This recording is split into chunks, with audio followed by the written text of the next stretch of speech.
J'ai l'impression que de nos jours, lorsqu'on entend parler d'environnement, on est souvent fatigué par le sujet et on a des a priori avant même d'avoir écouté ce qu'on avait à nous dire. Et si je partais à la rencontre des personnes qui travaillent dans ce domaine? Bonjour, moi c'est Domitille, je suis étudiante en médiation scientifique et je vais vous emmener dans mon enquête. Allez, c'est parti! Pendant mon enquête, j'ai pu rencontrer Mathilde, étudiante en master à Aix-Marseille Université et passionnée de nature en ville. J'ai également pu rencontrer Jean-Baptiste Guy, doctorant au LPED et qui travaille sur les friches urbaines.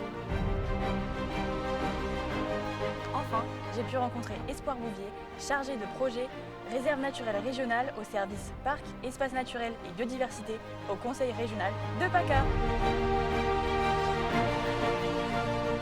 Selon vous, quels sont les freins à l'envie de travailler dans l'environnement? Alors je pense que pour notre génération, ça peut être tout ce qui est lié à l'éco-anxiété parce qu'on a, je pense, beaucoup peur de l'avenir, etc. Et je pense que certaines personnes préfèrent ignorer ce qui les angoisse plutôt que de s'y confronter. Ça peut paraître assez distant des gens qui ont des problématiques plus directes et plus concrètes au quotidien. Et peut-être que s'intéresser à petite échelle, ça peut être directement décourageant pour une grande cause comme celle de l'environnement. Il y a un vrai manque de moyens attribués aux questions environnementales. Je pense qu'il y a un gros problème de sensibilisation aussi et que l'éducation à l'environnement et au territoire, ça devrait être une priorité maintenant de nos jours. Aujourd'hui, quelle place prend l'environnement dans votre vie? C'est un peu partout. C'est assez difficile de se décrocher de son travail parce que en fait, on interprète les paysages complètement différemment. Quand on commence un peu à savoir repérer telle et telle espèce, on les cherche, ça devient un peu un jeu au quotidien. Et en fait, ça change un peu toute la vision en fait, de ce qui nous entoure. Comment trouvez-vous votre place dans les sciences en tant que femme?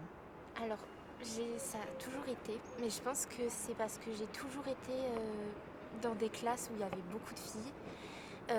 Là, en master, nos professeurs, c'est quasiment que des femmes, donc du coup on peut facilement s'identifier à elles.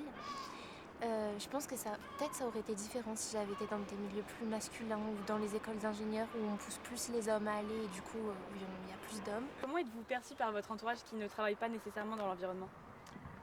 C'est assez compliqué pour eux de se dire que je suis payé à trier des escargots, à identifier des papillons. Pour eux, ça reste de la passion. Pour eux, c'est complètement abstrait et ils ne comprennent pas du tout l'intérêt que ça peut apporter de travailler dans l'environnement en tant que métier. Je pense que je suis ni valorisée par rapport à ça, ni dévalorisée. Après, j'ai un entourage qui est assez sensibilisé à ce genre de questions, etc.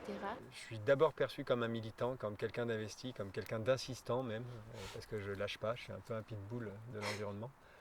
Je suis aussi perçu comme un écolo bobo qui peut me préoccuper de l'environnement parce que j'ai le temps de le faire, parce qu'on a des moyens. Si vous deviez dire quelque chose à quelqu'un pour lui donner envie de travailler dans l'environnement comme vous, qu'est-ce que vous lui diriez? Alors, je dirais que c'est un domaine d'étude évidemment où on se sent utile et qui est très actuel du coup. Et aussi que c'est un travail qui se fait à différentes échelles, à différents endroits. On peut aussi bien travailler dans un bureau que faire du terrain et c'est ça qui est intéressant aussi. Si ça plaît, ne serait-ce qu'un petit peu, il faut essayer au moins par le biais d'associations ou de petits comités de quartier qui pourraient faire une activité. Il faut essayer. Faut pas être fermé à ça en tout cas et se dire que c'est de la politique, etc. Non, l'écologie ou le travail en environnement, c'est plus large que ça. Si vous deviez rassurer quelqu'un par rapport à l'état de l'environnement actuel, que lui diriez-vous? Je lui dirais que notre environnement, nos écosystèmes, on doit viser un bon état de fonctionnement qui permette de garantir en fait, à tous les écosystèmes d'accomplir leur cycle de vie et de pallier ou de résister aux déséquilibres que nos activités humaines créent. Je lui dirais de justement pas céder à l'éco-anxiété et que connaître, s'informer, ça diminue la peur et du coup l'anxiété. On entend beaucoup plus parler quand même de l'écologie, de l'environnement, dans les prises de décision, que ce soit à tort ou à raison, mais en tout cas on en entend parler.